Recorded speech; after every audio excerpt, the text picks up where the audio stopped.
سارے جو ملک کے نامور ڈاکو وہ اپنے کیسز معاف کروانے شروع ہو گئے. ایک ایک کیس ان کا نکل رہا ہے. کبھی بھی ایسے نہیں ہوا کہ اسمبلی کے اندر بیٹھ کے انہوں نے نیب امینڈمنٹس وہ کی جس میں ایک ایک امینڈمنٹ میں ایک ایک ان کا بڑا ڈاکو بچتا ہے. کسی میں زرداری بچ رہا ہے, کسی میں مریم بری ہو رہی ہے, کسی میں وہ ان کا وہ جو دوسرا سعد رفیق وہ بچ رہا ہے. پرسن سپیسیفک امینڈمنٹس کروائیں اپنی کرپشن بچانے کے لیے, اور ساتھ معیشت کو تباہ کر کے رکھ دیا. جدو میں نے کہا کہ جدھر ہم چھوڑ کے گئے, آج پاکستان خود شہباز شریف جا کے امریکہ میں کہتے کہ جی ہم اپنے قرضوں کی قسطیں نہیں دے سکتے. ہمیں کہہ رہے کہ جی ہماری وجہ سے ہوا ہے. ہماری وجہ سے تو آپ کی اکنامک سروے کی آپ کے پاس رپورٹ ہے, چیک کر لیں کہ کون سا پاکستان ہم چھوڑ کے گئے تھے اور کون سا آپ 2018 میں چھوڑ کے گئے تھے. ساری آپ کے پاس سروے رپورٹس ہیں. کہتے جی ہم IMF کی وجہ سے ہمیں کرنا پڑا ہے مہنگائی.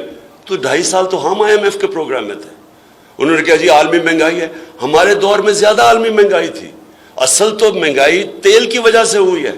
ہمارے دور کے اندر تیل کی قیمت $130 سے 115 تک گئی ہے. آج وہ $90 پہ ہے تیل انٹرنیشنل مارکیٹ میں.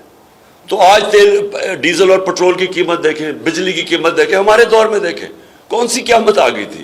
تو ملک کی معیشت تباہ کی, کرپشن کیسز اپنے معاف کر دیے, ہمارے اوپر ظلم شروع کر دیا, کیسز پہ کیسز شروع کر دیے, صحافی بولے تو ان کے منہ بند کر دیے. یہ جو اس کی جو شہادت ہوئی ہے ارشد شریف کی, اس سے زیادہ ظلم کب ہوا پاکستان میں. اس کو وہاں سے دبئی سے واپس بگوا رہے تھے, اس لیے وہ کینیا گیا اپنی جان بچانے کے لیے. اسے پتا تھا کیا کرنے لگے. میں اس لیے جو اپنی یہ جو میری مارچ ہے یہ کوئی پالیٹکس نہیں ہے. میں یہ سمجھتا ہوں کہ یہ ملک کی فیوچر کے لیے ہم لڑ رہے ہیں. ہم اب پاکستان کے مستقبل کی جنگ لڑ رہے ہیں. یہ پالیٹکس سے بہت اوپر چیز ہے. یہ آزادی کی جنگ ہے, ان چوروں سے آزادی کی, اور یہ جو بیرونی سازش کے تحت ہمارے اوپر بٹھائے ہوئے ہیں ان سے آزادی کی یہ جنگ ہے.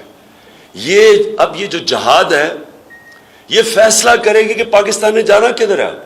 کیا ان چوروں کی غلامی کرنی ہے یا ایک آزاد خود مختار ایک باعزت ملک بن کے رہنا ہے.